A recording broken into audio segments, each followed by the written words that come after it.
Good evening, Internet, and welcome to Kenter at Your Own Risk, episode number 60, where Kent, Kevin, and Chris are going to do our hypothetical season 3/4, depending upon how you want to look at it, of our own Masters of Horror, where we would be the one picking the directors, picking the theme of their episode, and then running with it from there.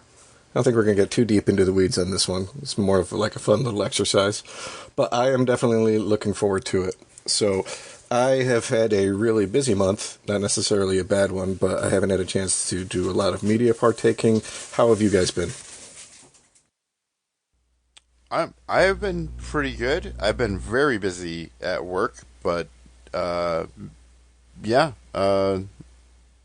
that's about it. So I've been enjoying the nice weather here in New Hampshire. And how have you been, Kent? I'm alright. Nothing really going on. I don't know, I've watched a lot of TV. I haven't been watching movies lately, so... But I have no complaints other than allergies. Really, really hating allergies. So, otherwise good.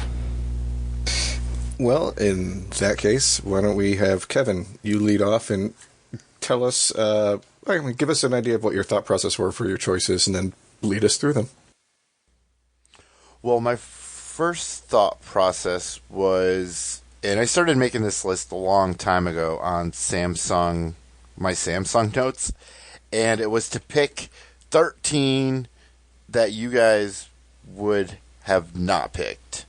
And then 10 minutes before I came up here to get back on the old laptop, I created a complete crowd pleaser list of people, and I think the task at hand was what would be a really great, who would be the, top 13 horror directors that are out now. I think the stipulation Kent had was, which is a good one, is they had to do something since at least 2000 to kind of stick with that 20-year kind of mark that they did with the Masters of Horror. So, all right, well, I'm just gonna get started. My first one is Ari Aster.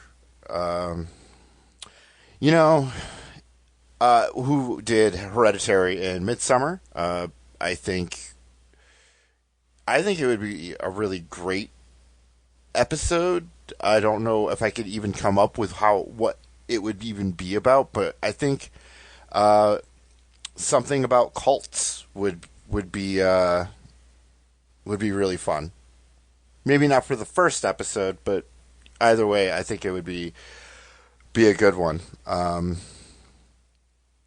All right, I'll move on to number 2, Robert Eggers of The Witch.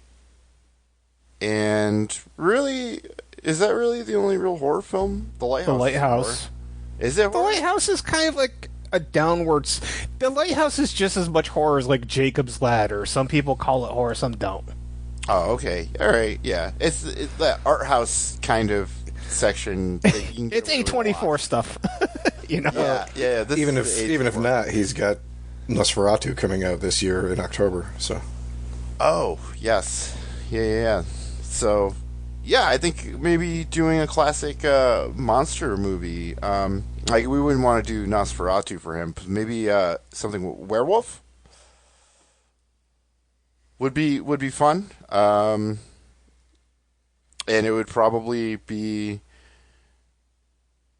a little bit offbeat.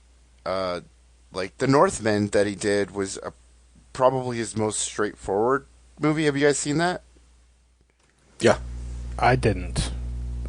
It's his most straightforward movie, but it has his quirk of comedy to it. if I don't know if anyone else finds it funny, but there is definitely that. It's like a complete, both sides of like studio and artistry. I feel like that movie kind of combines. Did you like The Northman, Chris? I really have liked all of his stuff that I've seen. Yeah, Robert Eggers is awesome. Yeah. Okay. Cool. All right. Number 3, James Wan, of The Conjuring and Saw. I think, we would want to see him do another ghost story, and Insidious, and just so much stuff. So, I'm going to go for an easy one with him and just go kind of like a ghost story. Number 4, Rob Zombie. It would have to be something like nihilistic, Tobe Hooper kind of style. Appropriately, you guys would hate it, but yeah, I bet it would be fun. And super violent and uncomfortable, and I think that's what you need in it every few episodes or so. A little bit of the ultra violence. Yes, and we'll get to more of that too. All right, so number 5, Guillermo del Toro. We probably mentioned this in some of the other ones. I read somewhere that Guillermo del Toro was one of the people who came up with the term Masters of Horror, whether that's true or not, whether it's just an excerpt on Wikipedia, who never actually got to do a Masters of Horror. He definitely has his own The Cabinets of Curiosities, which I have not seen, which has an episode that is based on the same Lovecraft. Is that true? Was it? Yeah, he did a Dreams in the Witch House as well. Dreams in the Witch House. Yeah, I definitely need to check that out. So yeah, and he didn't actually direct that though. Did he direct any of those? No, he was a producer and like the showrunner. But it was kind of like a Masters of Horror, where each one of those was done by like a shit. Now I'm drawing a blank. Like the guy who did Mandy, Panos Cosmatos did one. The Jennifer Anna Kent. Lily Amirpour did one. Jennifer Kent did one. So it was a lot of really great directors. I don't remember who specifically did the Dreams in the Witch House one. I mean, we can look it up in just a second, but. Oh, well, I would actually like him to do something, maybe Lovecraft, but definitely like a gothic romance, possible zombie orgy at the end. Definitely some blood, because I love that. And even though Guillermo del Toro, last 2 movies, which was Nightmare Alley and, Pinocchio, Nightmare Alley, and then The Shape of Water, not horror films, but they definitely touch the adjacency, well, especially the Shape of Water. But Nightmare Alley was amazing. I love that movie. yeah, it's so good. It's a really good remake too. I mean, that was glad that they, remade something and made a worthwhile version of it instead of just like remaking something to remake it. But I really love Guillermo, so I didn't think he was going to fuck it up. Yeah, that movie's just, it's one of my comfort films. I've seen it 5 times since I saw it in the theater, and I wasn't like totally. I thought it was good. I really liked it, but then when I saw it the second time, I don't know, and then then I'm sick, and then I'm watching it again, and I got the 4K digital, so I'm like, oh, let me check this out. Let me check it out. Best quality possible now. So, yeah, I love that movie so much. I have not seen the original. I hear good things about it, and I also heard they've made changes, and that the changes aren't upsetting. So, anyways, number 6, Jordan Peele. Gotta have him on this list. And trying not to put him on the list was like, man, I feel like my list isn't even going to be that good. So, Jordan Peele, something fun, something summer. I wouldn't say horror comedy, but definitely something that has comedy to it. Not straight, kind of like, maybe not like the John Landis kind of episodes, which are great, but If he did an episode, I would love to see him cast Key as one of the main characters. That's I didn't think of that, but that would be amazing. And then it maybe have to be a horror comedy then. But number 7, I'm not like the biggest fan of this guy, but Damien Leone, who did the Terrifier movies, I think that dude is super hot right now. And it would, splatter gore, fun, buckets and buckets of blood. I wouldn't expect much of a story if he wrote it, but it would be a fun, bloody, junk entertainment episode. No offense to Damien Leone. I'm really curious of this Christmas Terrifier movie. Oh, and speaking of people who are really hot right now, number 8, Ty West, who is coming out with Maxine, the third part of his X and Pearl trilogy. So I think we'd have to do something like that. And yet again, I don't know. Like, I guess maybe like a slasher revenge episode would probably be really good by him. Number 9, Karen Kusama, who did Jennifer's Body and also The Invitation, 2007. I think 2017. There's probably a lot of movies called Invitation or The Invitation, but yeah, hers was a good one. That's the best one. Hers? Like, it's. I mean, there is a new one that's supposedly good. I think I may have bought it, but I haven't seen it. But that one on Netflix was great. We did we do a blog episode on that one? I believe so. Yeah, it was a good movie. I really. And she was going to do. I read an article recently, and I already had her on my list. She was going to do a Dracula movie for Universal, but it was going to be very feminist, female perspective kind of take. And with COVID and everything, it got shut down.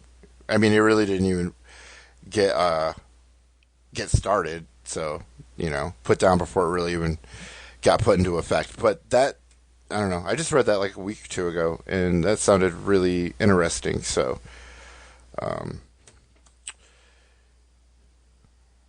Yeah, I think that would be, and also she could do probably like, lesbian demon vampire episode. There's got to be a lesbian demon episode. Number 10, Eli Roth, who most famous from the Hostel films, Cabin Fever, and most recently Thanksgiving. He did Knock Knock, which I don't know if that's really considered a horror film, but it definitely has that home invasion. It's like a thriller, right? It's like a thriller. It seems like, I don't want to give anything away about it, but it seems like it's going to be more of a horror film. And it doesn't play out that, yeah. No, not really, but I mean, it is, yeah. But it is still a home invasion movie, but it has like a really wild take. I think it's kind of based on something else, because I mentioned that movie, and they were like, oh, it's a lot like this movie, like the twist and all, I think. But yeah, I would enjoy another home invasion episode of Kevin Person's Masters of Horror, directed by Eli Roth. Number 11, Brandon Cronenberg, who did Possessor and Infinity Pool, and yet again, these movies, are they horror movies? They definitely have, well, at least Possessor has a very strong body horror theme to it. So my Brandon Cronenberg would be some like psychedelic body horror type film, all right, number 12. I'm gonna see if I can pronounce this right. Ryuhei Kitamura? Oh man, I should have like Googled his name. Ryuhei Kitamura. He did The Price We Pay, but he also did The Midnight Meat Train. That was written by Clive Barker, starring Bradley Cooper and Vinnie Jones. I have not seen that. I've been meaning to get around to it, but last year he came out with this movie called The Price We Pay, starring Stephen Dorff and Emile Hirsch. And it is... how do I say this? So it starts off as like... And I just thought it was going to be a bad crime thriller. And it starts out that way, and then kind of turns into like a pretty decent neo-noir western, and then turns into a completely awesome midnight movie. So this would be another splatter gore, buckets of blood. He would probably do a really great like crime, detective or criminals on the run that run into something, because that's kind of what The Price We Pay is. And it is... I brought that to a movie night recently, and we'll get into that more, because if we're going to do the 2023 list, that, spoiler alert, that movie is definitely one of the highlights of 2023, and definitely kind of like slipped out. It went on like video on demand like the day before it went to like limited theaters. And Stephen Dorff and Emile Hirsch are actually both producers on it, and they show up to do a B movie, and you can tell in their performances, and it is a lot of fun. I recommend you guys check that out. The Price We Pay. All right. And what kind of movie were you making with him? Oh, like a crime, okay. Gangsters running away, like, bank robbers running away into something, and maybe sort of like slasher. Man. Have you seen any of his movies? He did like Versus, and I saw Midnight Meat Train, and I will tell you right now, you will love that, Kevin. Yeah. Sounding like what you're saying about the one you just were talking about, I could see it also, him doing one where there's like the genre twist towards the end, because I don't want to spoil Midnight Meat Train, but there's definitely not a huge twist, but a twist at the end compared to where the movie is for 90% of the runtime.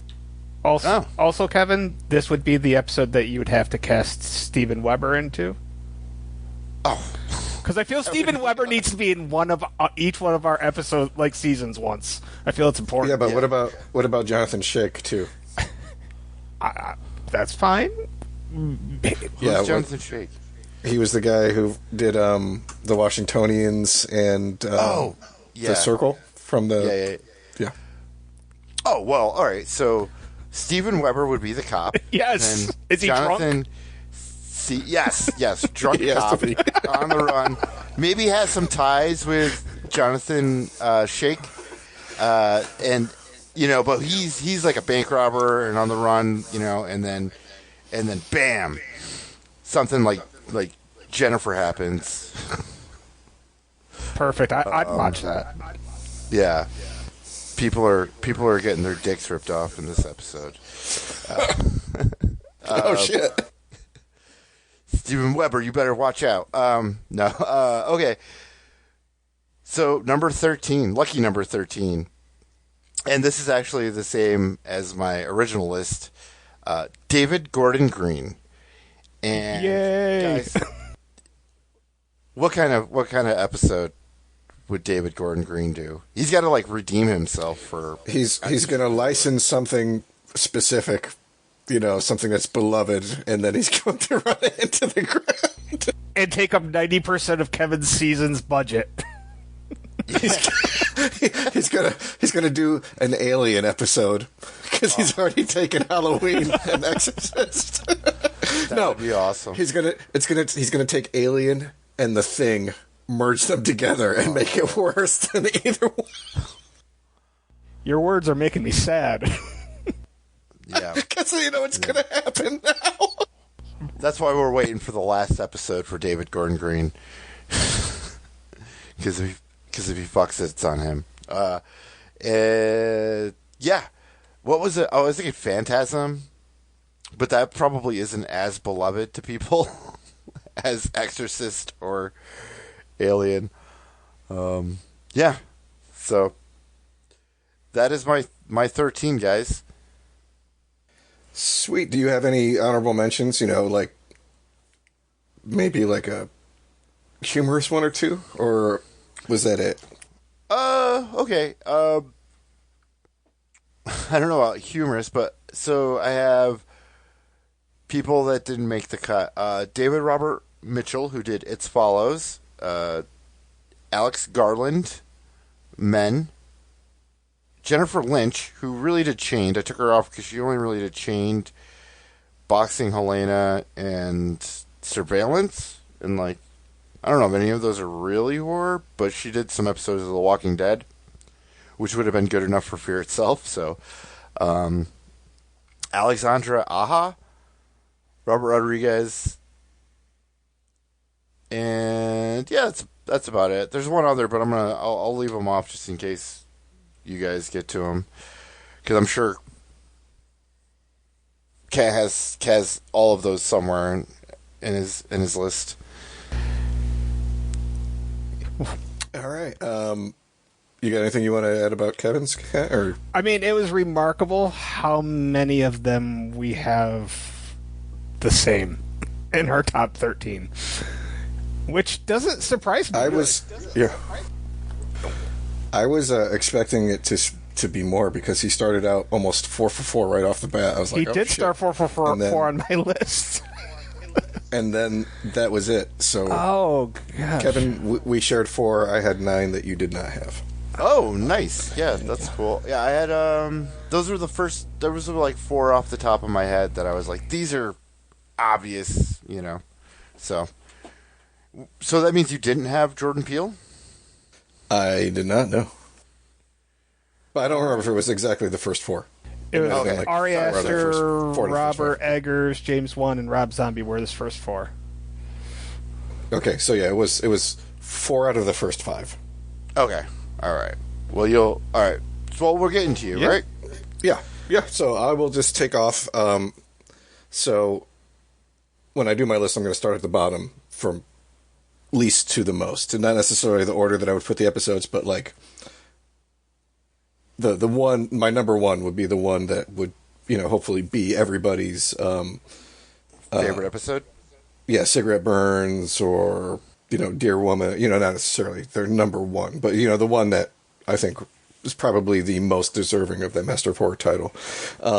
But because we know the way that schedules work and everything works, I did a couple honorable mentions because, you know, if this ever gets made when Kent becomes a producer, he's never going to be able to get all 13 of mine, so we have to like look for some backups. And, you know, thinking about that, I was like, well, we have to have, you know, somebody doing a V word for every, you know, screwfly solution that we get. So my honorable mentions from the comedic variety were David Gordon Green. You know, he's done some really good movies, and he's done some really good movies outside of horror, but he's also done a couple of really shitty horror movies, like back to back. So he has to work his way back up into an upper echelon. I think the worst director working today, because we don't see, what's his name who made The Room continuing to make movies, Uwe Boll. He's ruined so many franchises by buying the rights to them and then making them. You know, like off the top of my head, Alone in the Dark, Blood Rain, House of the Dead. Yeah. The Dungeon Siege one. That's so bad. It's worth a watch once. It's better with people, though, because until you've seen it, it's, you know, if you make a drinking game out of it, you're going to be really drunk, but you're going to have a lot of fun. And then my last like humorous one was Paul W.S. Anderson, and again, he's another one who's done some good stuff. Like I really like the first couple of Resident Evil movies, and as much as I hate how overhyped Event Horizon is, at least I can appreciate that it's distinct flavor that hasn't been really copied very often. But he's also done a lot of shitty stuff, and he would have to work to redeem himself. But I could definitely see him doing a pretty cool action spec script for a Masters of Horror episode. My more serious honorable mentions were, and this was on your list, Kevin, would be Alexandra Aja. I hope I'm pronouncing that right. He's done a lot of really good stuff, but he would have been like maybe my 14th or my 15th if we had gone a slightly longer season. Like I forgot that he did the Mirrors version that we watched, and I really like that. Well, so. I mean, not to give anything away, but that's actually why he made the list, was because of Mirrors. Yeah. And then for another one who's like throw a little more foreign flavor in, but I picked Xavier Gens. See, some of his stuff has been kind of just okay and mediocre. Right. Some of it's, but I really love Frontiers is amazing, like, and his other stuff is not that level. That's all. Yeah. Yeah, it's not. So he would be an alternate. He would be like, okay, my number 11 fell through, so let's see if we can get him. And then what else has he done? He did The Divide. I'm trying to remember what else he's done on top of that. I literally wrote Frontiers and some other horror films because nothing else really stood out to me. Was that the Michael Biehn one, The Divide? Yeah. Oh, the one where okay. Oh, I'd be down for. Yeah, I mean, he did like stuff in the ABCs of Death and a couple other things, but no. So I could see him doing something like, especially if we got him at the Frontiers level, that would be like an awesome. I could see him doing like a really good version of like something akin to like Incident on or Off a Mountain Road. And then the last one I picked as an honorable mention, and this is just because I've only seen one movie of his, and so I don't know if that one movie goes for his whole filmography or not. But Kim Ji-woon, he did I Saw the Devil, and I fucking love that movie. If you guys haven't seen it, it is definitely worth watching, especially because I think I saw it's leaving Plex this month. Yeah, I think I saw something about that too. That was actually my first digital purchases, actually. That's a really good movie. I've been meaning to watch it. And I was going to watch it a couple times, but then my friend Isaac, who I do movie nights with, is like, I want to watch this with you. You haven't seen this before. Like, I want to watch this with you. Yeah, you guys need to watch it next time you guys do movie nights. I will tell him. It's worth it. Yeah, tell him Chris said so. Okay, so on to my list. My number 13, and this hurt because she made one of my favorite movies ever, and I guarantee that she is on Kent's list, but Jennifer Kent. The Babadook is one of my top 5 favorite horror movies. I mean, like, any given day, it could float somewhere between, like, probably 4 and 5. I think Exorcist, Alien, and The Thing have cemented 1, 2, and 3, not necessarily in that order, but I really do like The Babadook. And for a more mundane, but definitely fucking more brutal kind of horror, The Nightingale is fucking tough as shit to watch. But the last thing that I saw that she did was that episode of Cabinet of Curiosities, which was... It was well acted, but it was a drama. It's literally what it was, a fucking drama about loss. If there was a series of like another anthology show about drama, that would have fit in really well. Yeah. So she would make my list. I have a feeling that she would fucking knock it out of the park. And for hers, I picked. I didn't actually pick a genre. I just said make up for the Cabinet of Curiosities episode, and she's probably going to have Essie Davis in it. Yeah. That. You know what? I'd bring the kid back too, because as much as that kid annoys the shit out of you, especially the first watch through, like, I don't know. I kind of find him lovable at this point after seeing it so many times. Like, I feel bad for him. All I know is when I watched that movie, and my son was like 6 months old, and my wife was going through the thing where she wasn't sleeping at all. I was like, I can't let her see this because she'll end up fucking murdering my son.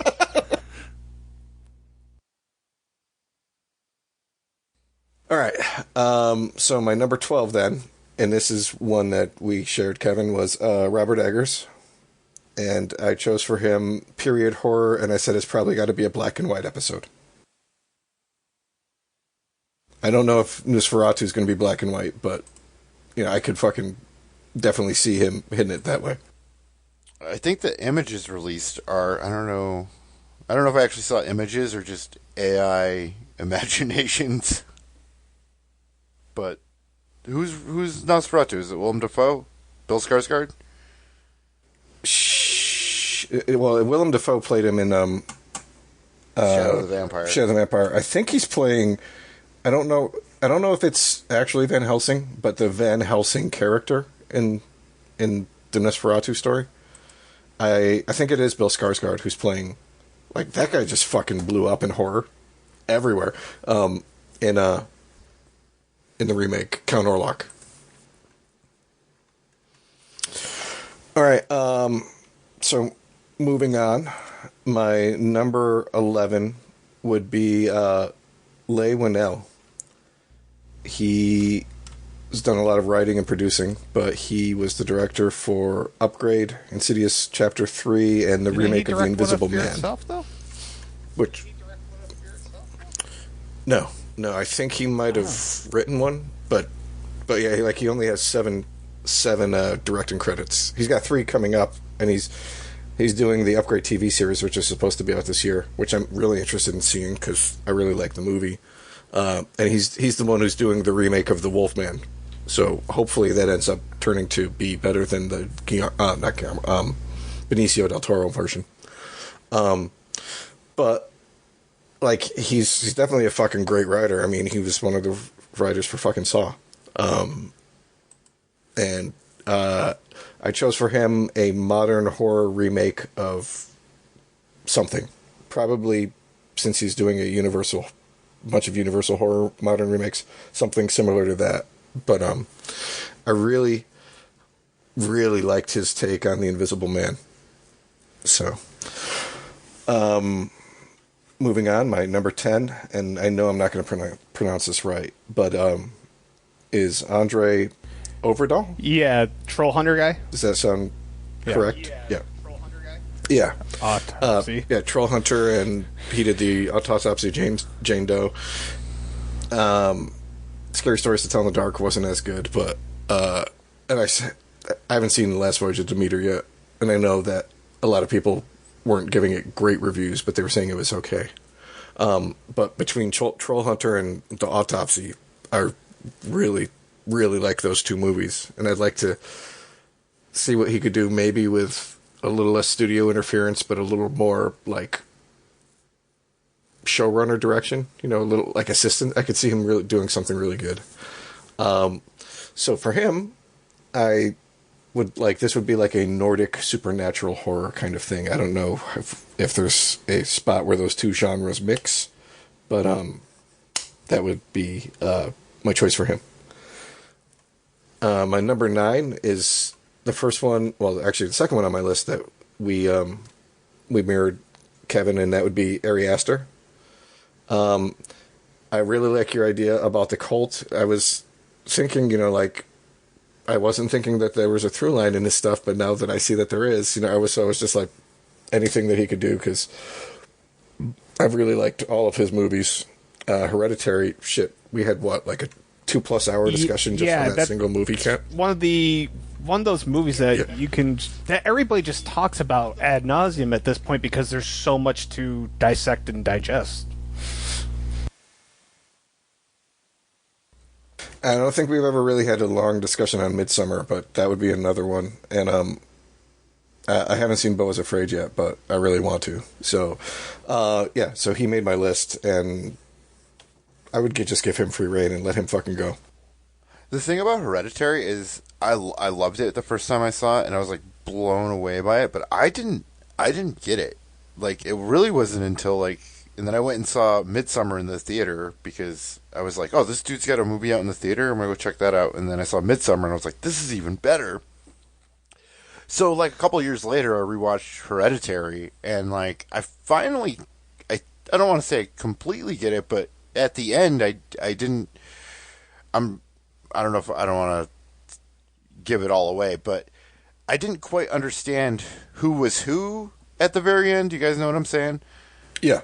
Yeah, I didn't understand that at all until I saw it for the second time. And I think I've only seen it twice, but I loved it so much. I was like, people were like, the ending sucked, and I was like, I don't even care. it was so good all the way through. Not understanding the ending didn't ruin it for me. And then when I got it, I was like, well, that's actually pretty crazy and original and kind of hard to grasp. I wouldn't probably be able to explain it. I think if people are not paying enough attention to Ann Dowd's character, they're not going to get that movie the first time. I think she's like the linchpin in figuring things out.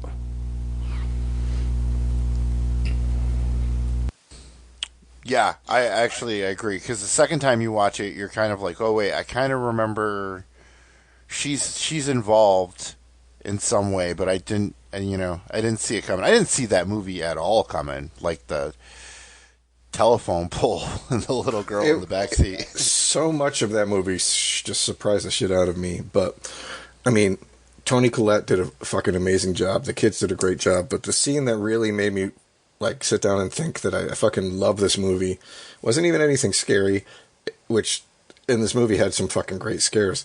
But the scene where Gabriel Byrne he's just driving in his car somewhere and he's by himself, I forgot where, and he stops at a stoplight and he just fucking breaks down. I was like... it just hit me when I watched that. I was like, oh shit, it's fucking. He's a great actor. He's not in it a ton, but just getting that kind of performance out of somebody that you're only have in your movie like what 10, 15 minutes. Fucking, I was like, damn, this guy is gonna make movies, and he's gone on to fucking make some fucking great movies. He really has. Agreed. All right, so moving on to my number 8, I have Yun Sang-ho. I hope I pronounced that right, but he's the guy who has done Train to Busan, Peninsula. Train to Busan I love, Peninsula is okay, but he's also done the shows Hellbound and Parasite the Grey. And he did the whole show, directed all of both of them. So he hits my list as our Asian horror guy, because we have to have one in each season at least. And funnily enough, his episode is the Asian horror episode. Go on. Are there ghosts involved? Are there ghosts involved? Probably ghosts, little girls. Will there be anything inserted underneath fingernails? Torture? Is there... Maybe not necessarily under fingernails, but something's going to be inserted somewhere. There's probably going to be water or other fluids involved somehow. Maybe not necessarily on a boat or like pee streaming down somebody's body, but there'll be somewhere in there. Anybody have a random face on the back of their head? Up. Damn it, Chris! I mean, maybe. So I don't know, but yeah, he was my pick for the Asian horror. I'm actually watching Parasite the Grey right now, and I really like it. So moving on to my number 7, I have a different Cronenberg, because he's still alive, so I figured I better get him in there before he passes. But I picked David Cronenberg for a body horror episode. He's done enough that I don't... Do we need to go into his filmography as well? Like, He did Crimes of the Future recently. Just want to throw that one out there, which is I want you guys to see because I'm interested in your opinion. But he's got the one, The Shroud's coming out. What, like in a month or two? Oh, he's got a movie coming out. Yeah, he's got. one. It's called The Shrouds, and I saw it stars like Vincent Cassel and Diane Kruger. And I think that's supposed to be coming out in June. And shit, didn't his son just... Was it his son or his daughter who just had another one come out too? Like, the whole family is getting into making fucking horror movies now, which is pretty fucking awesome. Infinity Pool is the last one I know that Brandon came out with, which was... So maybe it's his daughter, because I think she had one come out just in, like, March or so. What's her stuff like? Oh, she did that Humane movie that I think is still in the theaters. That was the one where, like, the premise was every family in the world has to choose one family member to die in order to reduce the world's population. Oh, I didn't know he has a Caitlin awesome. And a Cassandra. Sounds intense. Caitlin's the one that did Humane. Cassandra... Yes. She hasn't really... Oh, she's directed one thing so far, which was a short called Candy. So, she's next. Yeah, I was reading an interview with Caitlin was like a photographer and an artist and, you know, wanted to branch out. So, can I make a movie? Sure, go ahead. So, I mean, that's awesome. All right, so after David Cronenberg, this is one I don't think is probably going to make you guys' lists, but I picked Tim Miller. And my vision for his episode would be basically an animated full-length version of a Love, Death, and Robots skit. One of the horror ones, translated into full. If you guys haven't seen that show, he's only directed one of them that was on the verge of being a horror, but considering that he writes most of them and he's the creative director, I fucking adore it. And it's all bite-sized episodes, so it goes pretty quick. So yeah, Tim Miller, animated some kind of horror, probably with the ones that he's done, some kind of animated sci-fi horror episode. Moving on to my number 5, I picked Charlie Booker, the showrunner for Black Mirror, and basically his episode was going to be a future technological horror in the veins of a Black Mirror episode. No. Have you guys watched either of those shows? Of Death and Robots or Black Mirror? I've seen a couple episodes of Black Mirror randomly. I like the vibe. I hear good things about it. It's weird. The Yes. episodes that I saw. The video game one with Wyatt Russell. Mackie? Yeah. Oh, that one. Yeah. Okay, that one is about as far from a horror episode as you can get.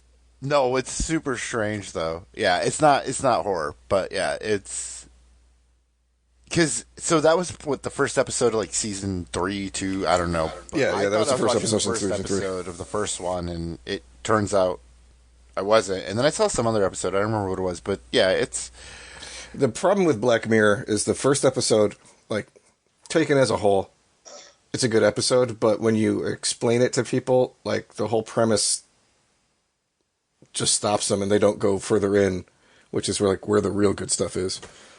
Because the first episode, did you ever watch Penny Dreadful, Kevin? yeah, I have. Okay, and you saw Men, right? Yes. Alex Garland's. So the Rory Kinnear in that, the guy in Men, and he was the Frankenstein monster in Penny Dreadful. He plays the Prime Minister of Britain. One of the princesses gets kidnapped, and the kidnappers say, if the Prime Minister doesn't fuck a pig on live television, we're going to execute her publicly.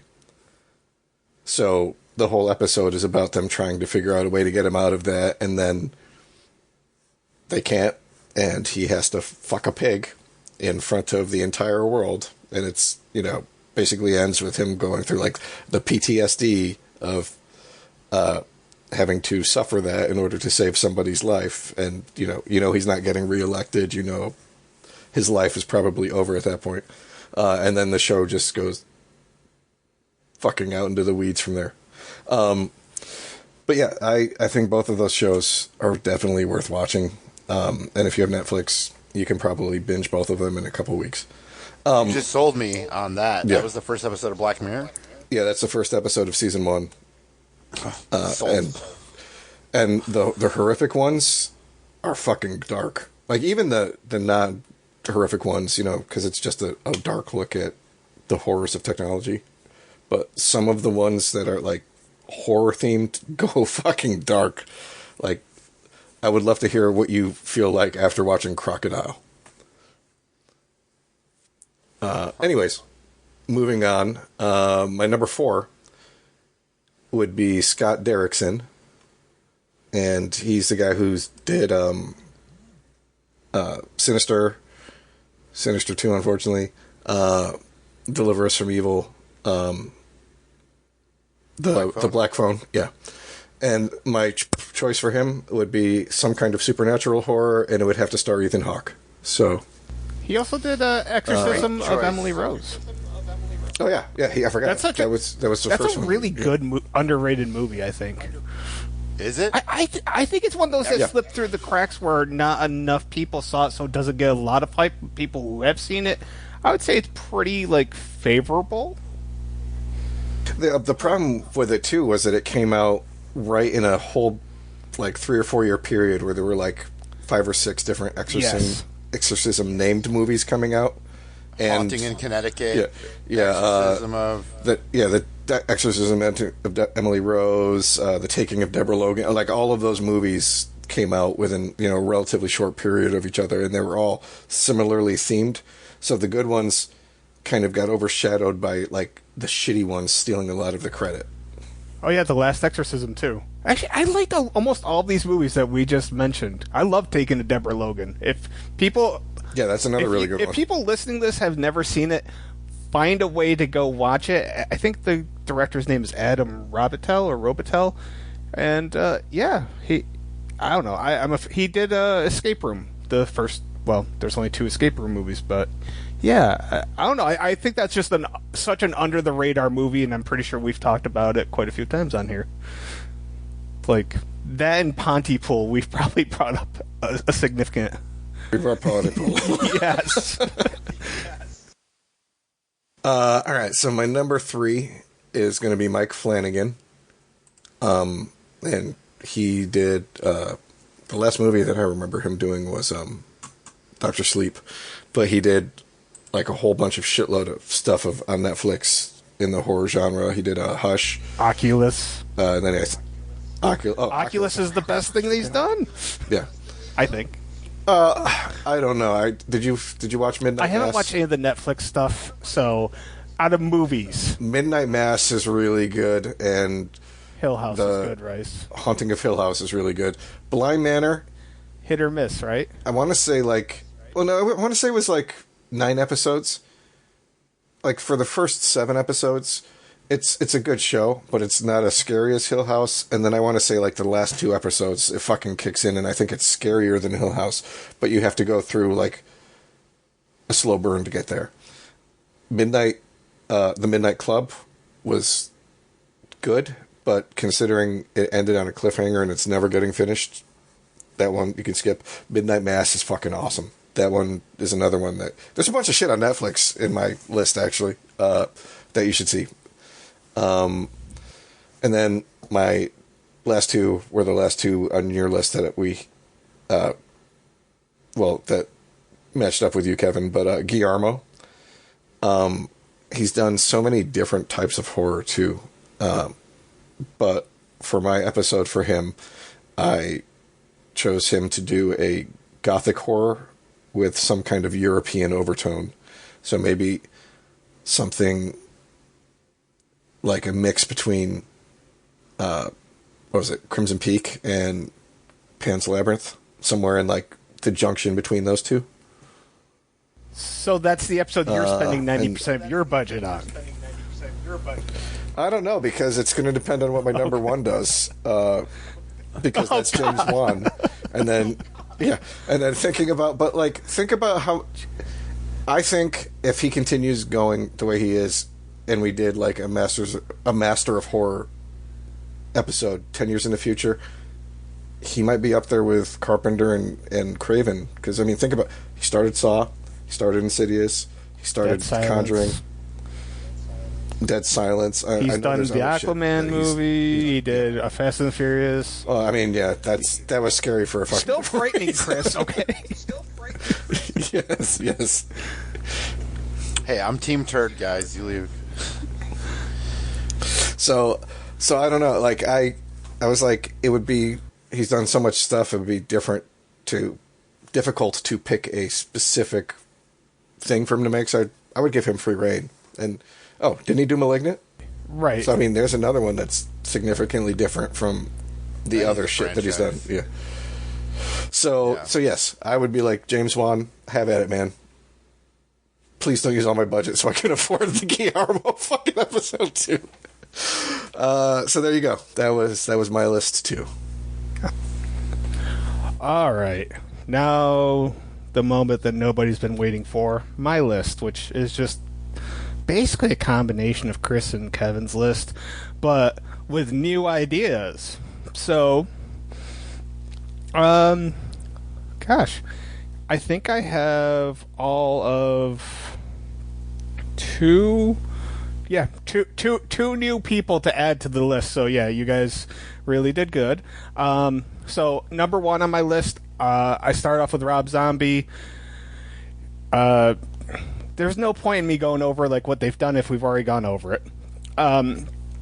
In my mind, I heard an interview with him and Joe Rogan years ago, and I thought it was awesome.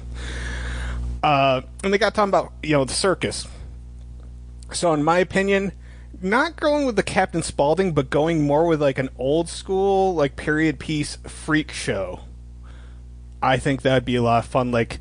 Not quite even American Horror Story freak show, more Tom Browning's Freaks, something of that nature. I think Rob Zombie could visually present something that'd be creepy and cool and fun. So that's what I have for him. Robert Eggers, I kind of want to just see him, like, I want to see him bring back Ralph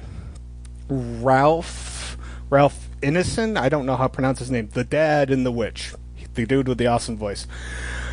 I want him to make a film about Roanoke, because I've always been fascinated by Roanoke, and I thought American Horror Story did such a shitty job with that whole story. Like, you can be creative, and I think out of pretty much anybody on this list, I think Robert Eggers would be the man to do a cool adaptation to what may have happened in Roanoke.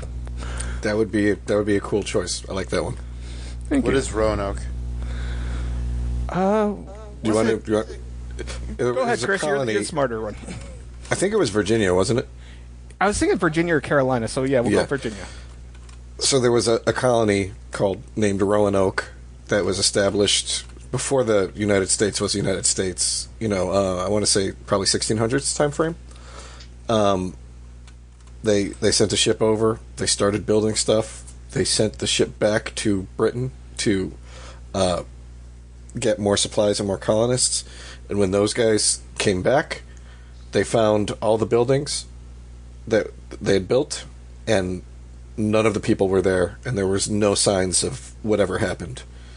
So whether they died of plague, whether they wandered off, whether they got captured by Native Americans, whether they got captured by another rival colonial power, nobody knows. So it's all just been speculation nonstop over what happened. And on one tree, it was like carved Croatoan. Croatoan. Yeah. So it's like one of those cool, like, historical mysteries that really, like, I don't think we're ever going to find. I don't think there's a way to ever know what happened. So. Wow. Yeah, that sounds crazy. I want to check that out. So, yeah, I think Robert Eggers would honestly just do a cool job with that. All right. So, next I have Eli Roth. And so a lot of these people, I try to go a little bit, I don't know, out of their wheelhouse of what we've already seen. So with Eli Roth, I thought about him doing a found footage movie about witchcraft. Because I don't usually like a lot of witchcraft movies. I don't usually like a lot of found footage. But I think in Eli's hands, I think he could give us something that would be, modern day something, and it could be a lot of fun. I don't know. I wouldn't play it for laughs necessarily, but I do think there would be, early on there could be some comedy, perhaps, a few liners or whatever. But I think that'd be a fun time for Eli. Be something different, because, I don't know, he hasn't done anything with found footage, has he? No, I don't think so. And it's also like within his... It would be within his wheelhouse, though, to do, like, I think of the Bobcat Goldthwait found footage Sasquatch movie. Yeah. Willow Creek? Yes. Yeah. So I think, which, like, the dialogue and stuff was really funny in it. So I think, Eli Roth always has that, like, it's not comedy, but there is funny parts to it, funny dialogue. Right, yes, exactly. So I don't know. That'd be what I'd like to see. James Wan, once again, now that dude's done so many things, it was kind of difficult to really think, like, what he could do. And although I haven't seen Abigail yet, I love that idea. So I was thinking more along the lines of a kidnapping gone horribly wrong, with not necessarily a vampire, of course, but it doesn't even have to be like a creature feature, but just a kidnapping gone wrong where the tables get turned in a very messy, violent way. Because I just want to see a lot of blood, and I want to see what James could do for a story with that, I guess. I was trying to think of examples, and I cannot think of either movie that I've reviewed, and I just can't remember the names of them anymore, of something along this line that were kind of okay, but also kind of half-assed, I guess. So figuring out where it begins. Something where, with like a crime thing, where it changes into horror? Is that what you're talking about? Yes. I mean, it's, Well, I mean, there's obviously From Dusk Till Dawn to look at as like the progenitor of that genre. Yeah. That's a good point. There was... Never forget about The Sacrifice. Oh, yeah. Yeah. For yourself. What about, there was the, was it Kill List? Was that the one where about the hitmen who wander into the... oh, yeah. Yeah. And then, there was one I saw that was about a bunch of thieves got hired to break into a vault, and then the vault ended up being haunted. Dude, that was a good movie, I thought. It had one of the girls from Orange is the New Black in it. Yeah. Yeah, and it started out really strong, and it kind of just petered out at the end, if I remember. Well, yeah. But, I mean, so... What is that? You guys remember? That sounds awesome. Have I seen it? The Vault, maybe? Was it that could have been called something like that. Yeah, I don't really... I don't know, I'm typing in The Vault. I think very quickly, is that what Abigail is about? Abigail... No, Abigail... go ahead, Chris. It's kidnapping vampire? They get hired to kidnap a girl, right? And bring her to this house, and then they find themselves locked in, and after they find themselves locked in, they realize they weren't hired to kidnap her. She's a vampire, and they were hired to basically set up a situation where she can play with her food. Oh, that sounds awesome. So, Kevin, The Vault from 2017 has James Franco, and it has Taryn Manning, who was in Orange is the New Black. And I would say probably like the middle part's probably the strongest, but it does peter out a little bit. Some. But still, I'd recommend it. I'll have to check it out. Okay. Next, I have Alexandre Aja. I don't even love a lot of his movies. Like, High Tension, I think, is a little overrated. His Hills Have Eyes was fine. Mirrors is the one that I really love. And Piranha 3D was okay. And I still haven't seen crawl. But I still like him. I like his style. And I want to see him do a horror take on Dios de la Muerte, the Day of the Dead.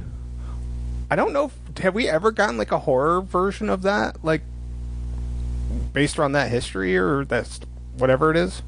I mean, I'm sure we have. We just maybe never. Yeah. I don't know. I think it. I don't know. I'd be interested on his take on, what it could be. I suppose. Because I mean, we did have that like animated one, however many years ago, but I mean, it wasn't horror. I don't even remember what that was called. But anyway, next up, I have Ty West, and I wanted to go with a cult story, and I was trying to think of something different. And I kind of like the idea of like rich people breaking down in like a low income area, and I definitely want Sam Neill involved as the rich dude. And I don't know, like I kind of think about like some of the Sacrament and some of the intense scenes in that, and it was slowly built up, and I kind of would like to see what Ty would do with I don't know, this type of thing, almost kind of like Eden Lake in some ways, maybe. I don't know, just kind of want something different. So one of Chris's picks was Andre Overdal or whatever. I do not know how to pronounce his name either.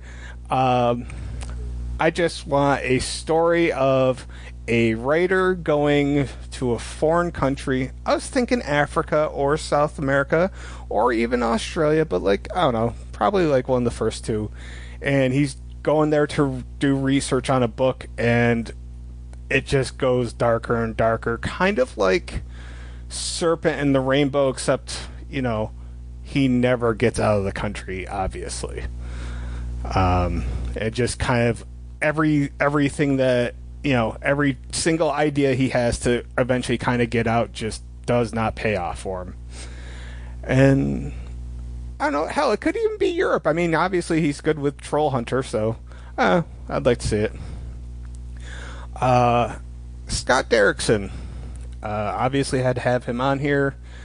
I want to see, since he does do good work with kids, I would like to see something along the lines of like Lord of the Flies meets Children of the Corn, where the kids have their own society and, whatever happens. But like, we don't have many stories like that, and the stories themselves, like Children of the Corn is actually kind of a creepy concept. Like, we just haven't had a good one since the original. So it'd be nice to see something like that, and I think Scott Derrickson would be the one to do it for us. Ari Aster, which you both had. All right, this is my Jonathan Shake and Steven Weber episode. They are ex-CIA agents. Written by Mick Garris. Yes. Yes. And they were from Area 92, because I got to include the 92 somewhere. And this is going to be dealing with aliens and drunk Steven Weber. And I kind of want to just see what Ari Aster's beautiful mind could do with the premise of drunk Steven Weber, alien, ex-CIA agents, and go. Because it's kind of like a, improv. You just like throw out like three random things like, Ari, now give us a fucking movie and it'll delight us. So that's what I came up with. That's the challenge for Ari, is to take those three things and make it awesome. Because there's not a ton of great alien horror movies, aside from Alien. I don't know. I feel most alien horror movies are kind of weak by and large. Wouldn't you agree? Unless they're like action movies. Yeah, I mean, part of the problem is like sci-fi horror. You're already hitting two different genres at the same time, and then so something like Predator, another good alien horror movie, but you have Arnold as the fucking dude, so of course they're going to throw action in there.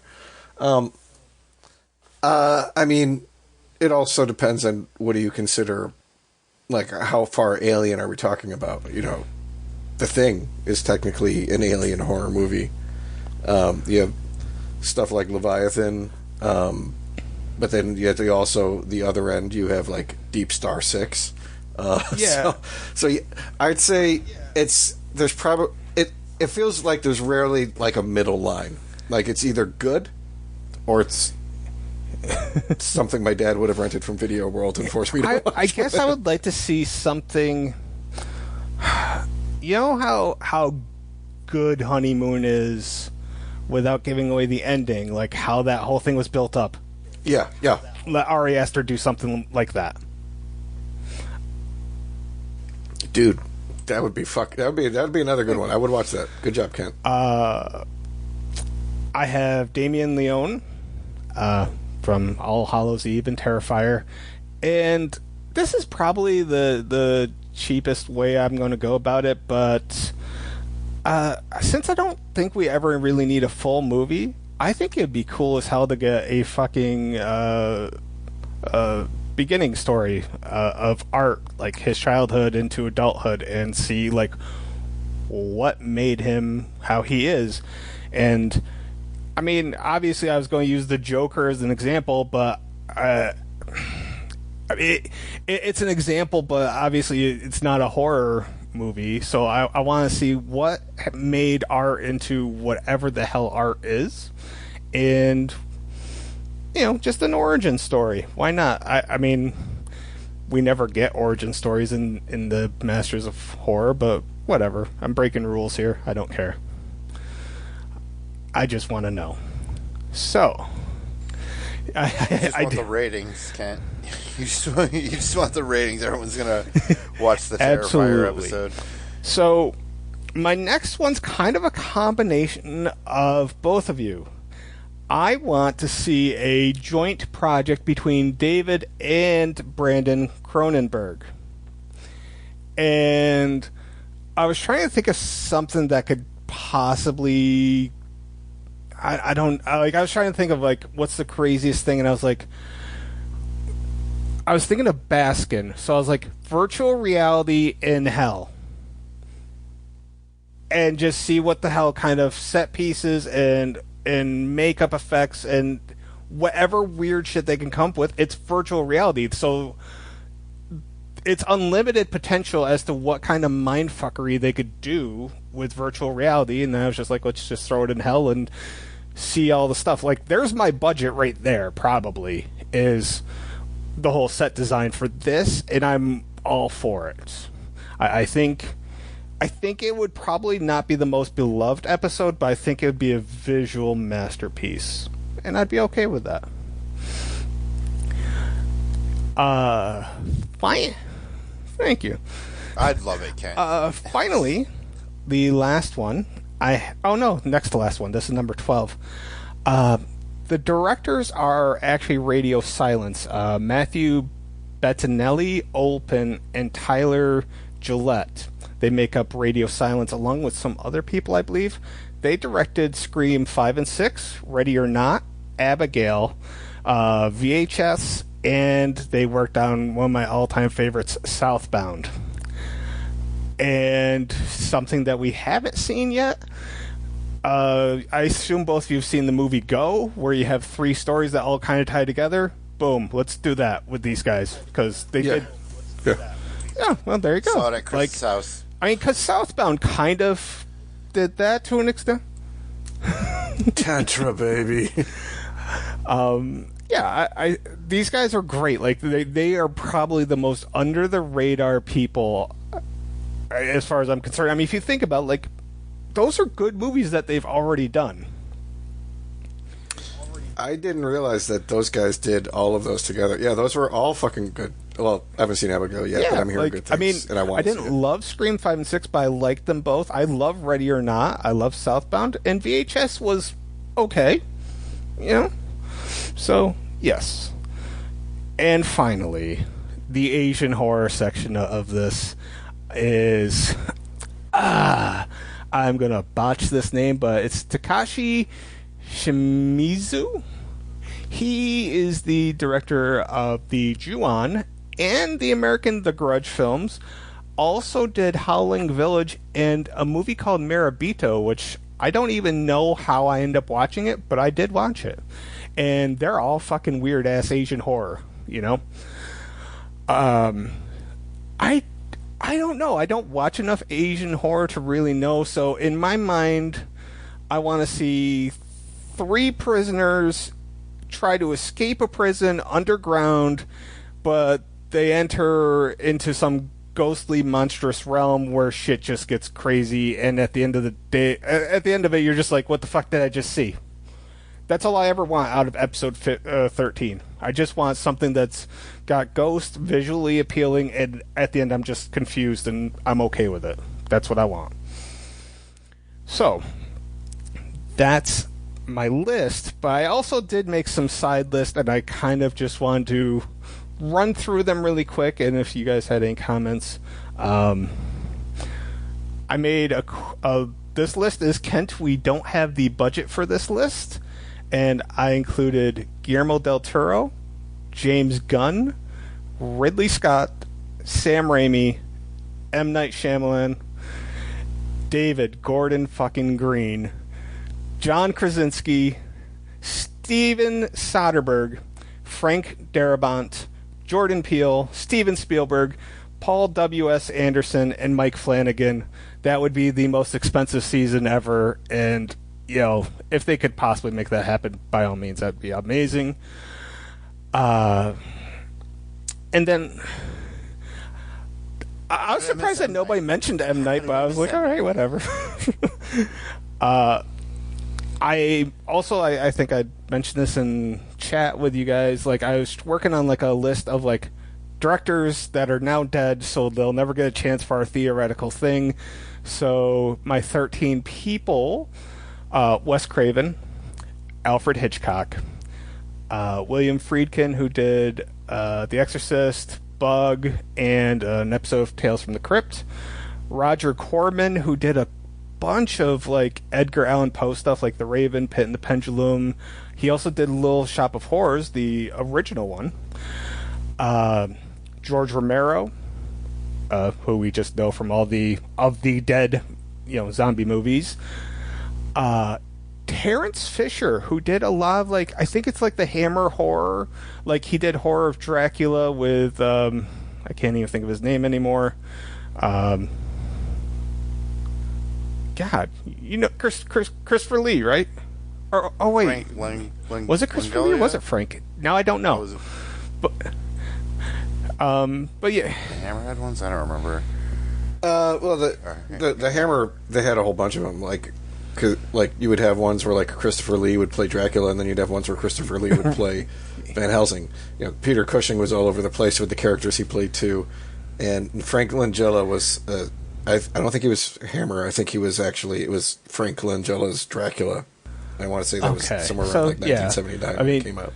I guess Terrence Fisher, he did the Horror of Dracula, The Curse of Frankenstein, The Hounds of Baskerville, The Brides of Dracula, Phantom of the Opera, Curse of the Werewolf, and The Mummy. So, like, that's a guy whose name I didn't know until today, but I knew of some of his work. I just didn't know he was behind all of it. Next guy I have is James Whale. He directed the original Frankenstein, Bride of Frankenstein, and The Invisible Man. Underrated guy here, William Castle. He directed the original House on Haunted Hill and the original 13 Ghosts. And both of those were pretty good movies, especially House on Haunted Hill. Todd Browning, already mentioned him. He did the original Dracula and Freaks. Bob Clark, he did Black Christmas, Children Shouldn't Play with Dead Things, and the scariest of all, A Christmas Story. Lucio Fulci? I have no idea if I'm pronouncing that right. That dude is just... His IMDb is ridiculous, but he did Zombie, Demonia, Dracula in the Provinces. It's just chock full of horror. Jesus Franco, or Jesus Franco, I think it's Jesus, actually. He did Helter Skelter and a bunch of, like, controversial films with a lot of nudity. He's a fun watch, but his shit's really expensive to buy nowadays. And at number 13, yes, Kevin, I did include Ken Russell, who did Altered States, The Devils, The Lair of the White Worm. So those were all guys that are just never going to get a chance in our hypothetical universe. And my last list, because this was originally going to be my list. So I want to interrupt you for a second, because I originally remember saying I want to put just make a list of who I want to pick, and you're like, no, it's got to be after 2000s. And then you go and make the fucking list that I was going to make originally. To be fair, I had like over 100 names. So, all right. This is actually the list I wanted to do. Now, after hearing both of your lists, I should have just stuck with my gut and done this, since I had like 11 or 10 of the names. I wanted to do a foreign one, like all directors that were foreign. So, Takashi Shimizu from Ju-on, I had him. Jonathan Liebsman, he did Darkness Falls, Texas Chainsaw Massacre: The Beginning, and The Killing Room. Greg McLean, who did Wolf Creek 1, 2, and the TV series, and The Belko Experiment, my bad. James Wan, Alexandra Aja, Marcus Nispel. He did the reboot of Texas Chainsaw Massacre that was actually really good. He did the Friday the 13th reboot, which was pretty good, and he did Exeter, which I don't think a lot of people have seen, and that's actually not a bad movie. I don't know how to pronounce this guy's name, Jaume or Home Colette Serra. He did House of Wax, Orphan, and The Shallows. Then another guy with the exact same first name, it's French. He did Rec 1, 2, 4, Fragile, and some other ones. Xavier Jens, which Chris already brought up. Pascal Laugier did Martyrs and Incident in a Ghostland, and I highly recommend both of those movies. James Watkins, Eden Lake, and The Woman in Black. Andre Ovredell, we already talked about. Ridley Scott, he's technically foreign. Sean Byrne did The Loved Ones, The Devil's Candy. One guy that I was surprised that I thought Kevin might mention, Fede Alvarez, did the 2013 Evil Dead and Don't Breathe. Gaspar Noé did Irreversible and Climax. And finally, Jen Soska did American Mary, See No Evil 2, and Rabid. And those were the 4 lists that I made, and I apologize to nobody.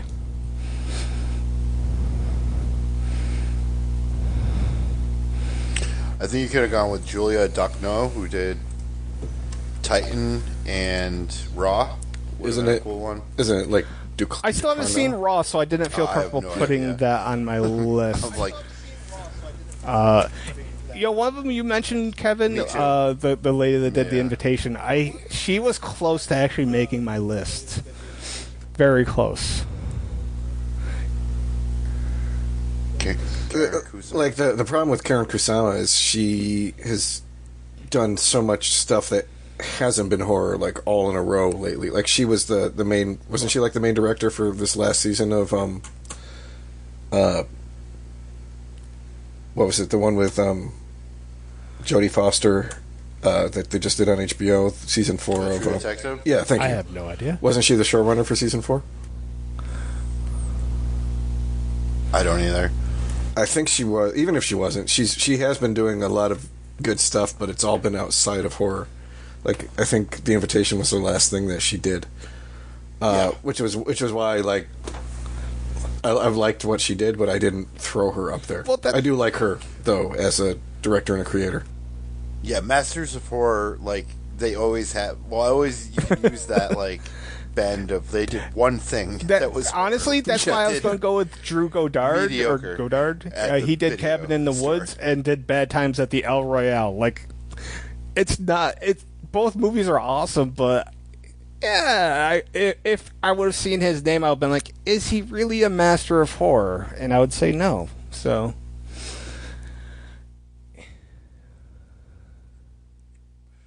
David Robert Mitchell, I thought, was like the same way because he did It Follows, and I'm not even that big of a fan of that movie. But Under the Silver Lake, which is not horror, which is awesome. I absolutely love that movie.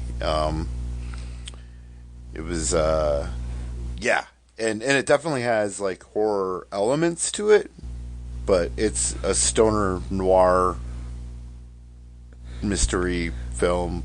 It's starring Andrew Garfield. It's awesome. If you haven't seen it, Under the Silver Lake.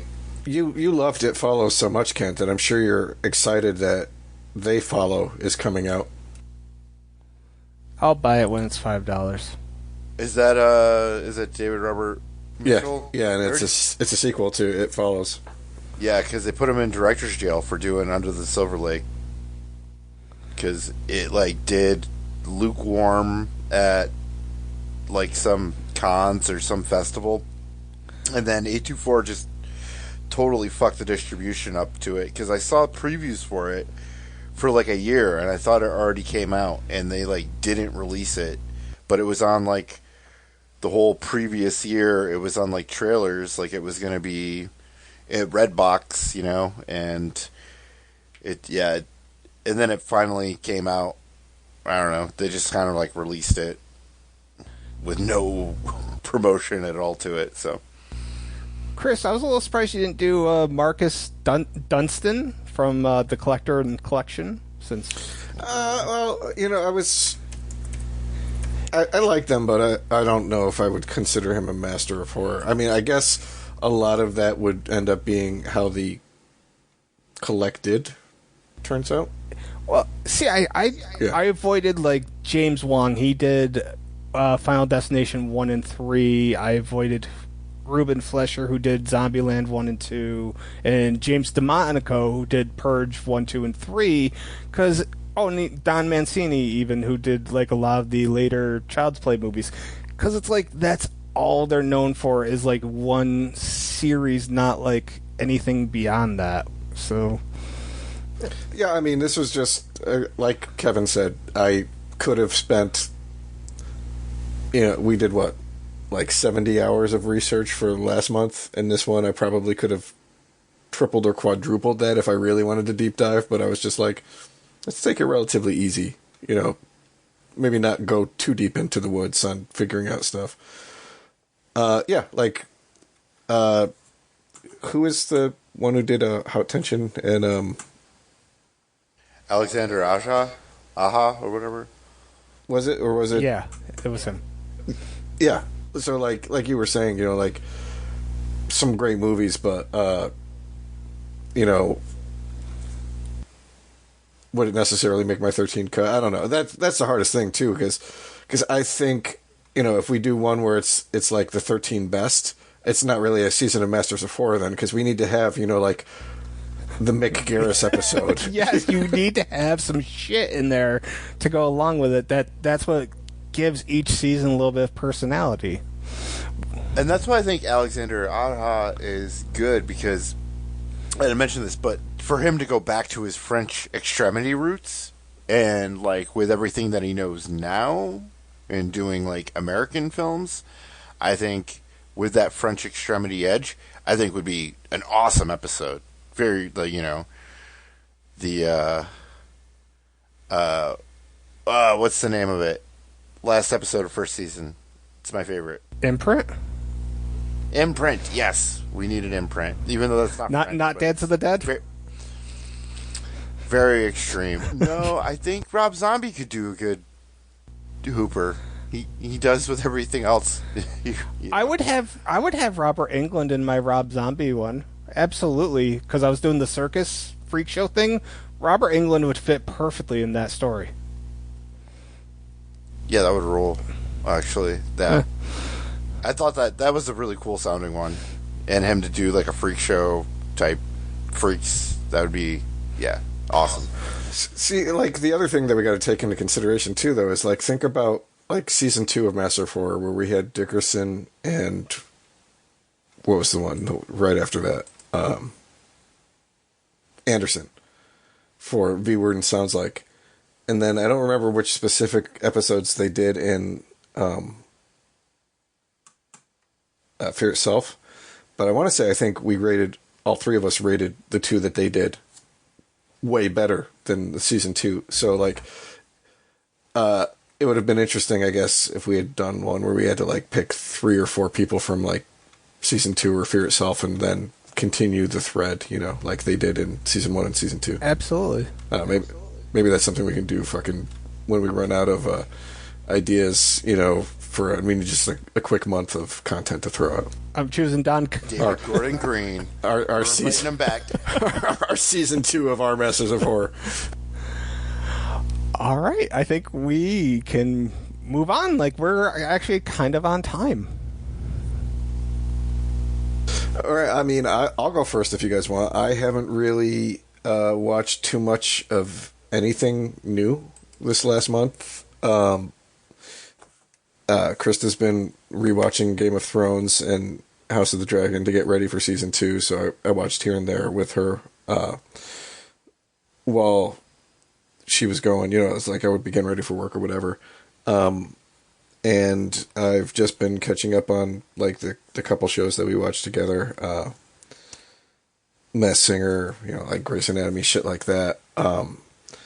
There was one movie that I watched, and I can't even think of it now off the top of my head, so obviously it wasn't that memorable. So I've just really been busy with work. Been trying to catch up on some of my reading on top of that, and I've been doing a little bit of extra stuff outside for like the Union and my D&D group. So outside of that, it's been relatively uneventful for me. Nice. Was that one thing Madame Web?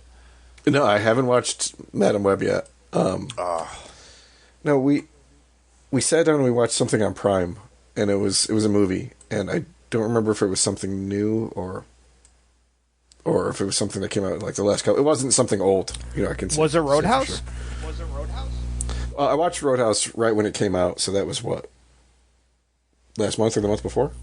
Yeah, a couple months. You guys, Yeah. I think you both saw it, and I didn't. Yeah. You saw it? Yeah, I liked it.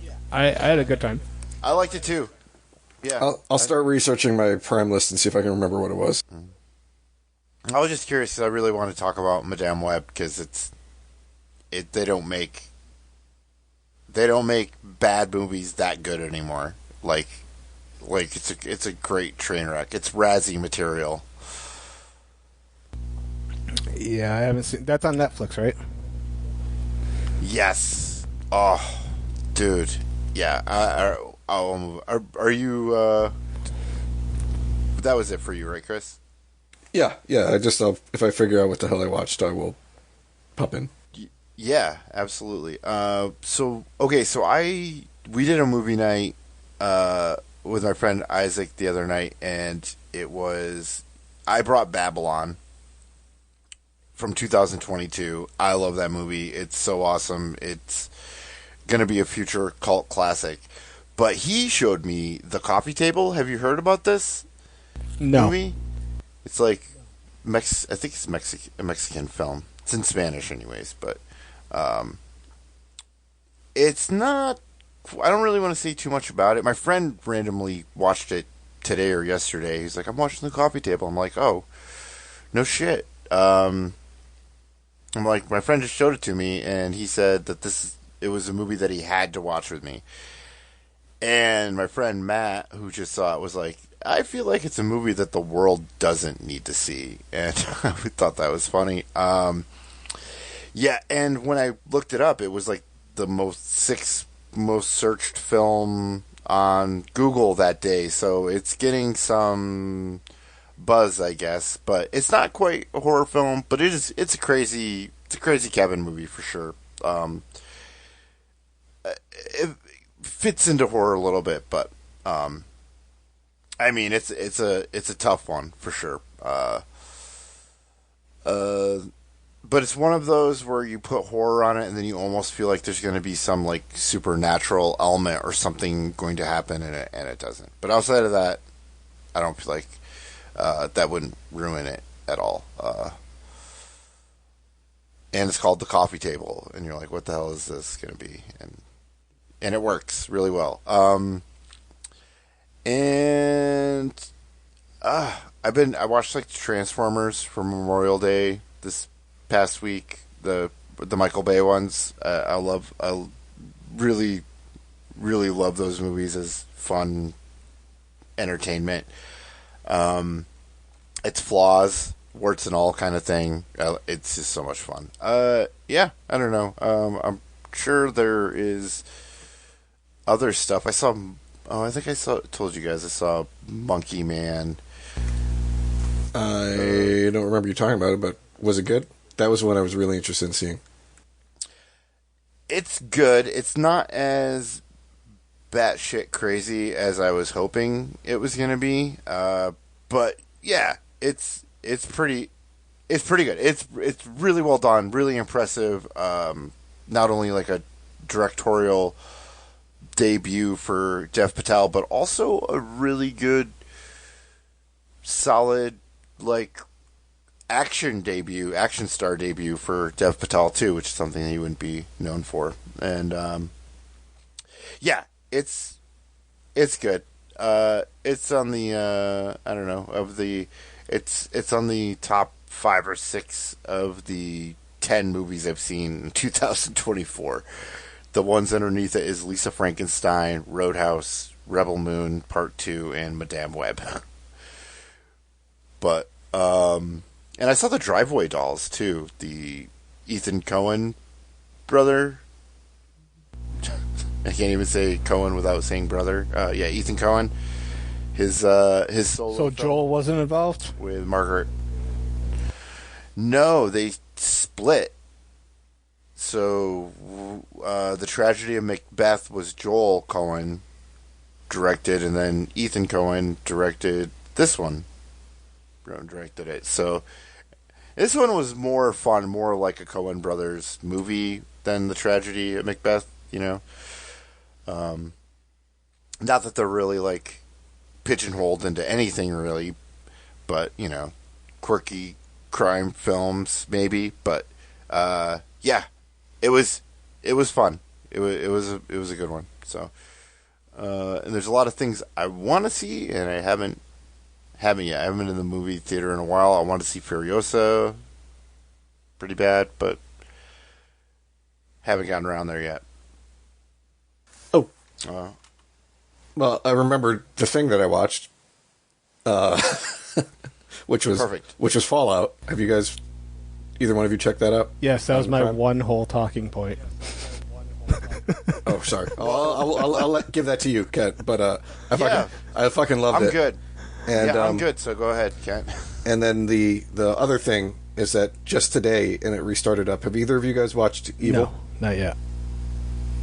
That is such a good show too. The first 3 seasons are on Prime, and the last season just started today on Paramount. So it's on my Paramount Plus if you want to ever catch up on it, Kent. So, I mean, basically all I've done since our last podcast is NBA playoffs been happening. So every day I kind of wake up, I heat up some cookies and cream Pop-Tarts and watch whatever games that I missed, and then I feel all that shit just in my teeth, and it feels gross, but it tastes awesome. And then I slowly but surely have caught up on wrestling, and then the only thing that I actually did watch was Fallout, and I can't even say that I watched a lot of it. I only watched 2 episodes so far. I really liked it, though. You went through the whole thing, I'm guessing, right, Chris? Oh yeah, it's I liked Last of Us. I didn't have like the same emotional investment that a lot of people did, you know, who were going on about like it being the best video game adaptation ever. But I really liked it. Fallout, I fucking loved it. In my opinion, it's the best video game adaptation I've ever seen. You know, and they nailed the setting, they nailed the characters, they nailed the tone. Yeah, there's humor. There's surprising humor. There's a lot of fucking gore. I was not expecting it to be anywhere near as gory as it was.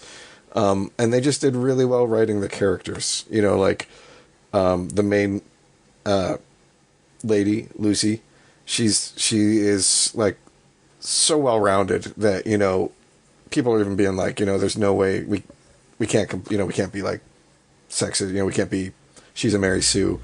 You know, she's just likable. She's good at stuff, but you know, it's she's crazy not though good at that that's other the things. same girl that played Batista's daughter in Army of the Dead with the terrible haircut and the unlikable personality. Like, what a 180 for her. Good on her. But then to think that she's the voice of Jinx in Arcane, which is probably my second favorite video game adaptation. I'm like, does this chick play fucking games? I mean, if she does, she's fucking knocking it out of the park. Or even if she does, her agent must. If she doesn't, I was just gonna say that. I was like, it's her agent. Like, yo. Like Walton Goggins really, I don't know. dude, I love him, man. Everything I've seen him in, he's been fucking good in. Fuck, the guy, he had, I don't know, he had like a small role in the second episode. He was in the original Saw. He's in like Person of Interest. I can't think of that actor's name.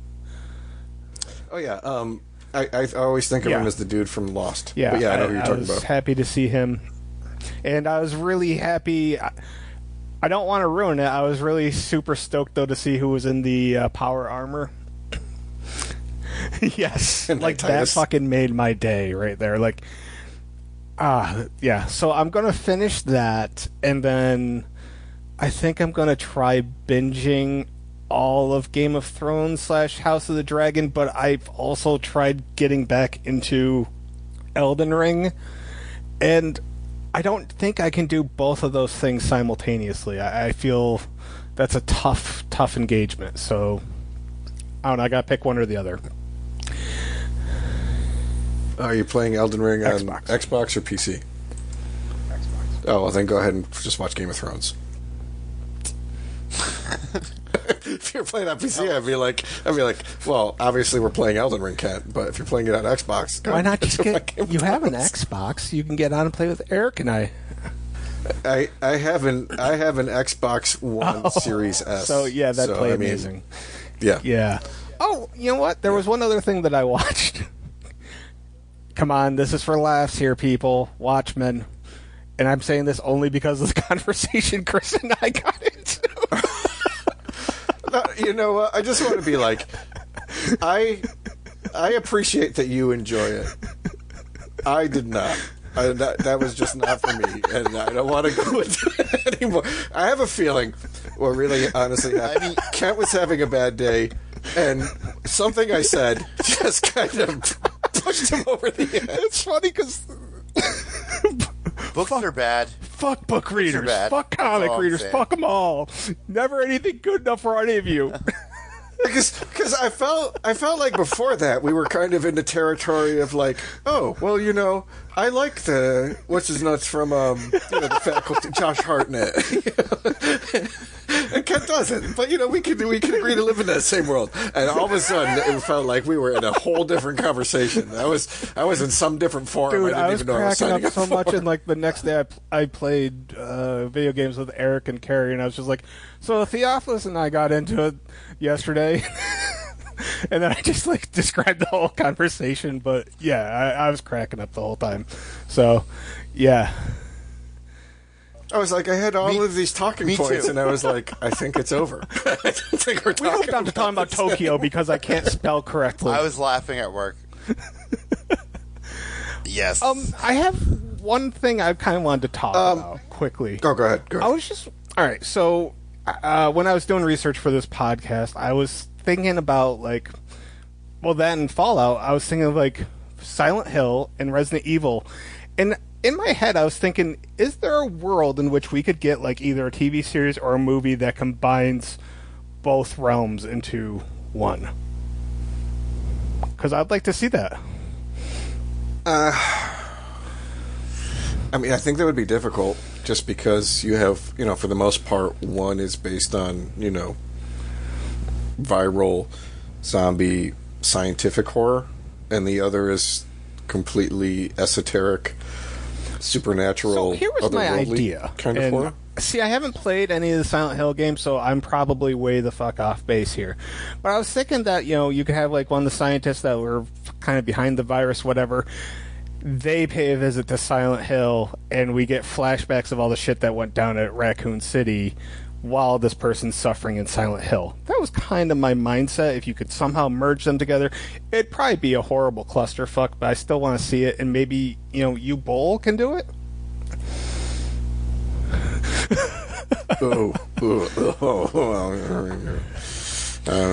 Maybe we Yeah, just you could have the zombies come in from And just have Pyramid Head fuck them all up? I think. While that other shit's I mean, not to throw something out that you've been putting off for years now, but I mean that's kind of like what you get when you look at Kevin, is Chris saying something like his connection just cut out for some reason? I don't know what just happened. Yes. the evil. Is that a game? Yeah, it's it's kind of like a Shining Hill or Jesus Christ, Silent Hill game as made Resident by Evil? the guy who did Resident Evil 4. It's you could do it, but I think it would only be like I think you can kind of shoehorn a Resident Evil type thing into Silent Hill, but I don't think you can throw Silent Hill into I would agree with that. Evil. I don't know. It was just wishful thinking one day. That's all. I had a quick question here. I don't remember if I saw this on your Facebooks or not, but did either of you guys see Love Lies Bleeding or Didn't Kevin In a see Violent Love Lies Nature? Bleeding, right? Yeah. I saw Love Lies. Yeah, I saw I that. thought that, but I didn't remember. What did you think? Oh, I absolutely loved it. It's definitely my favorite movie of the year. It's a great neo-noir film. There's not really a lot of them, but there's so many other aspects to it. It's not a horror, but there's definitely scenes where you're like, wow, this is definitely by a horror director. Oh yeah, I heard it was uncomfortable. Like that was an adjective I heard described a lot, or was used to describe it a lot. Yeah, and it could be described about a couple different aspects of the film. So, and then I see reviews that are like 4 out of 10. Like, this movie's not for me. It's got some art house to it. I actually did see Saint Maud, which Rose Glass directed that first, which is a horror movie. And that's only 80 minutes, and that's really, really good. Also watched Autopsy of Jane Doe, like, the night before, so it was like these 80-minute, like, movies I'd watch at, like, when I get out of work at 11. So, but Love Lies Bleeding is awesome. It's not for everyone, so there is some art house shit to it, but it's an awesome crime thriller. Okay, and I take it neither one of you have seen In a Violent Nature yet? I mean, that I haven't seen it yet, but yes, it does seem like something I would dig. Is it even on streaming? Is it on Vudu? I think it just came out in the theater, so I don't probably not on streaming. That's very because I'm pretty sure Shudder produced it, but I think they wanted it to have a theatrical release. Yeah, there's a couple of things on Shudder that I really want to watch, but I just canceled like everything. Late Night with the Devil. I want to see that. Yeah, that I've heard really good things about. What was the other one? The Spanish one. Shit. Evil. Goddamn! What the hell was it called? When Evil Lurks. I heard so many good things about that too. Did you see that, Cat? Oh. You saw that though, Kevin, right? Oh yeah. It was one of the better. I don't know if it'll make my top 20. I imagine we're gonna do, if we do still do it, is it's gonna be like a top 5. Is it better than Skinema I Rank? don't know if it would make the top 5, but yeah. I have such a hate on recommending that to you. Yeah. And I don't hate it, but yeah, it's definitely better than. Oh man, it's. Like, I'll throw this out there. I was watching this guy on YouTube. I was really digging everything. I watched him for like 2 hours. I watched a bunch of his videos, and then he went through like his favorite horror movies of 2023. And I'm waiting for, I don't know what movie I was thinking he was going to say. And then he gets to number one. He says Skinamarink, and I promptly unsubscribed from that motherfucker. I can't trust anybody that's saying that's the best horror movie of last year. I can't do it, okay? No. It's like you're trying to fill... I think you've mentioned this. It's like you're trying to fill in different aspects of horror, and then you'd be like... Cheap horror. It's shit that we could just fucking horror. make. We could make that fucking movie, okay? Like... When I say we can make that movie, that's not really a good fucking endorsement. So, I was... Yeah. It's trash humpers without I'll say this. I was very disappointed because May 19th is See No Evil Day, and I was going to do a fucking See No Evil, Hear No Evil, Speak No Evil, because I have Speak No Evil, I have See No Evil. And there's no fucking horror movies called Hear No Evil. So somebody should get on that shit.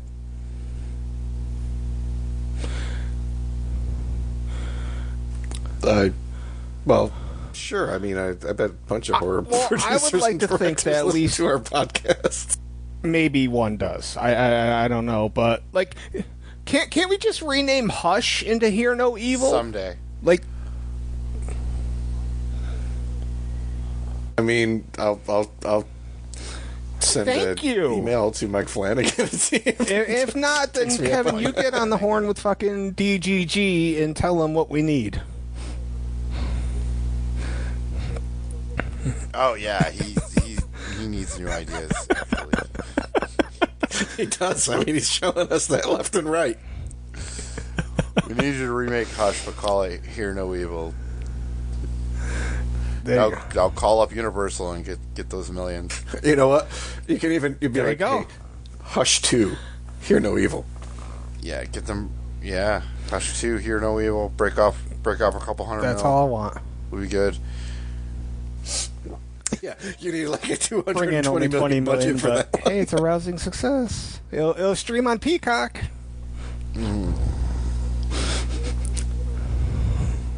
Hell yeah. Universal know how to do it. Good. All right. I think we're going to make it under the 2-hour mark. We forgot to talk. What are we doing next month? I mean, I know we got the House of the Dragon stuff coming up. Is that all we're covering? I think so. Okay. So, yeah, we'll be doing a lot of House of the Dragon stuff while that comes up. I don't know if I'll be able to do the weekly with Kat and Kevin, but I'm going to do my best to try. So, there you go. All right. And then when we come back,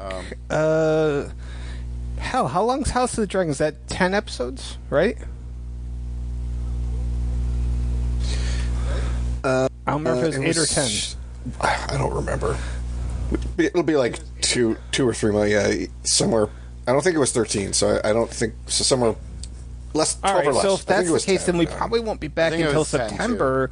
And if that's the case, then our September horror podcast will be fucking Friday the 13th franchise.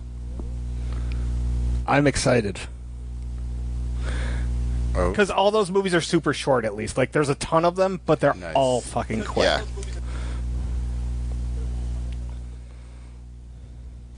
I have never seen the whole thing, so this is going to be another like phantasm for me where I haven't. I get to discover a lot of the series. I just got the Mad Max fucking cool. like it was like the whole series into a package deal. Please tell me you put it on your Vudu. They're already I was on really there. just thinking, here's the I thing. really want to rewatch the Mad Max movies. Okay, so like, I mean, right now we have 4 sweet. movies plus the 5th in the theater. Yet somehow I got like 8 discs in this. I was like, wow, like there's 3 different versions of Fury Road in this package because they got the chrome and black or whatever one, and then they have like a 4K one, and then just an HD one. I was like, I don't know. I didn't need all of those options. I don't think. Maybe I did. Have you either of you watched the chrome one? No, I haven't. My wife is not a big fan, so I haven't rewatched. I've Fury never seen Road Fury since, Road, actually. right after it came out on DVD. Yeah, I know. Yeah. Oh, how really? I can't believe. I don't know if it's. Once, I don't know if it's the. No, I've seen it a couple times, but okay. I haven't watched it in like 7 or 8 years. I don't know if it's the best one, but it's definitely the best. One of the best action movies of the last ever. Yeah, I don't know if it's like the best Mad Max movie, but I mean, it was. It's not the worst, I don't think. It's really hard to compare when the action is. It's one of those movies where like it doesn't let up, and the action is so good that the fact that there's not a real heavy plot, there's not a lot of dialogue, it gets away with that kind of shit. But it's completely entertaining the entire time. Oh yeah, for sure. It is. There's definitely a reason why it was an action film that got nominated for Best Picture. Just the shit doesn't happen unless it's like a war movie, not like dystopian. Yeah, dystopian, post-apocalyptic, Australian action. Yeah. It looks like we're only getting 8 episodes of House of the Dragon. Last one should be August 4th, so that gives us plenty of buffer time between that and doing all the Friday the 13th. Figured that'd be good news for you. Sweet. Well, I mean, unless you guys got anything else to say, I think this is going to wrap us up relatively early for this one. So, Yeah. I mean, is it too late for me to rant on people who read? Yes, it is definitely too late for that. Damn. Kevin, did you hear Kent say anything? Save it for the blog, Kent. Anyways, Internet, we hope you enjoy this one, and I will talk to you later. Have a good night, guys. Fucking book readers, man. David Gordon Green.